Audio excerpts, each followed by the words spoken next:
एक हरे भरे गांव में खेतों के बीच एक पुराना विशाल बरगद का पेड़ था।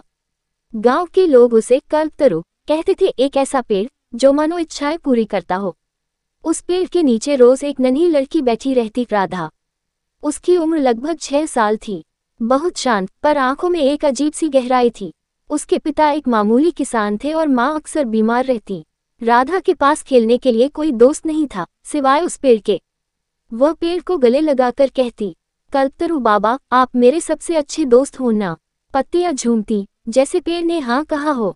राधा रोज स्कूल जाती और लौटकर कल्पतरु के नीचे बैठ जाती। वहां बैठकर वह अपनी छोटी सी डायरी में कुछ न कुछ लिखती। कभी माँ के लिए दवायां, कभी नई किताबें, कभी एक लाल रंग की फ्रॉक। वह कहती, कल्पतरु बाबा, आपने कहा था ना कि जो मन से मांगोगे वो मिलेगा। तो मैं हर दिन मांगती हूँ। धीरे धीरे उसका ये पेड़ से रिश्ता गहरा होता गया। गांव के बड़े लोग कहते, ये लड़की पगली है, पेड़ से बातें करती है। लेकिन राधा जानती थी, कल्पतरु सुनता है। समय बीता। राधा अब 14 साल की हो गई थी। माँ की तबीयत और बिगड़ गई।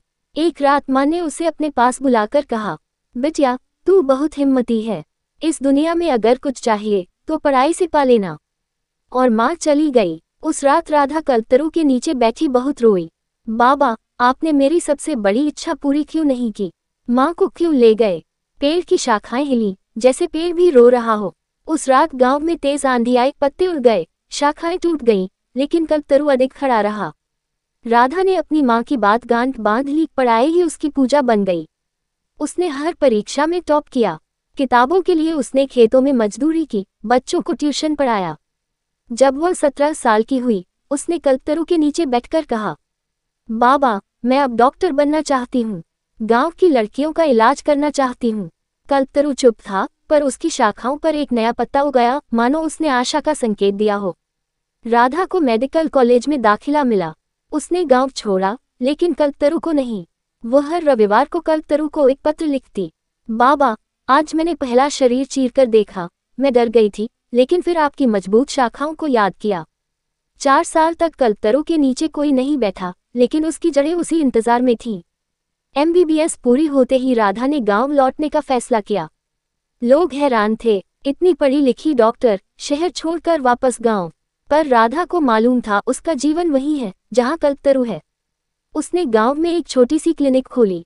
अब वह हर रोज अपनी क्लिनिक बंद होने के बाद कल्पतरु के नीचे बैठती। एक दिन एक छोटी बच्ची आए और बोली, आप पेड़ से बातें क्यों करती हो? राधा मुस्कुराए, क्योंकि जब मैं बहुत अकेली थी तो यही पेड़ मेरा परिवार था। 20 साल बीत चुके हैं।